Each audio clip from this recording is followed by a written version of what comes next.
मान्यवर, ये पूछ रहे थे कि क्यों भाग गए। अब मेरा समय काफी जाया गया, मैं जरा संक्षिप्त में कहता हूं, घटनाओं पर नहीं जाऊं। दाऊद इब्राहिम कासकर 1986 में भागा, श्री राजीव गांधी की सरकार। सैयद सलाउद्दीन 93 में भागा, कांग्रेस की सरकार। टाइगर मेमन 93 में भागा, कांग्रेस की सरकार। अनीस इब्राहिम कासकर 93 में भागा, इनकी सरकार। रियाज भटकल 2007 में भागा, इनकी सरकार। इकबाल भटकर 2010 में भागा, इनकी सरकार। मिर्जा सादाब बेग 2009 में भागा, इनकी सरकार। अब मान्यवर, मेरा तो जवाब मांग लिया, हमारे सुरक्षा बलों ने मेरा जवाब भी दे दिया, अब राहुल गांधी इसका जवाब दे।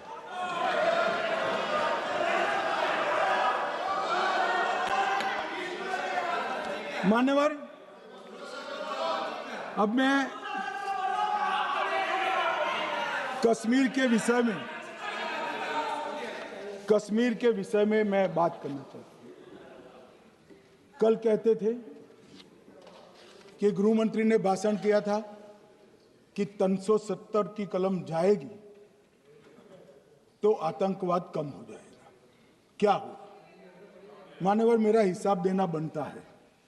हम भारतीय जनता पार्टी के कार्यकर्ता हैं, ये नरेंद्र मोदी जी की सरकार है, हम जवाबदेह होते हैं जनता के प्रति, संसद के प्रति और देश के हितों के प्रति।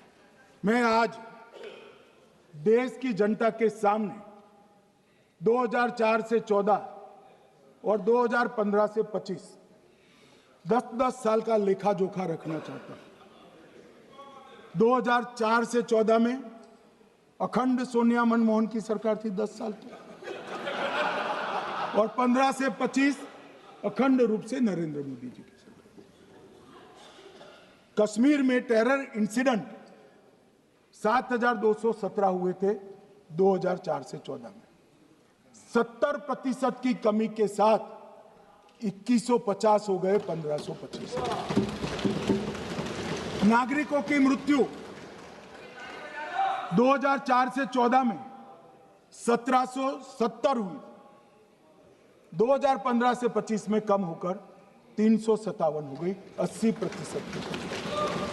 सिक्योरिटी फोर्सेस की मृत्यु 1060 हो गई उस वक्त, और हमारे समय में 542 हुई, और टेररिस्टों की मृत्यु में 123% की वृद्धि हुई। ये हमें पूछ रहे हैं क्या हुआ? आंकड़े से भाग नहीं सकते भाई, आंकड़े से भाग नहीं सकते। और अब मैं कहता हूं कि धारा 370 ने कश्मीर में आतंकवादी इकोसिस्टम को नष्ट कर दिया है, जिस धारा 370 को आपने इतने साल तक बचा कर।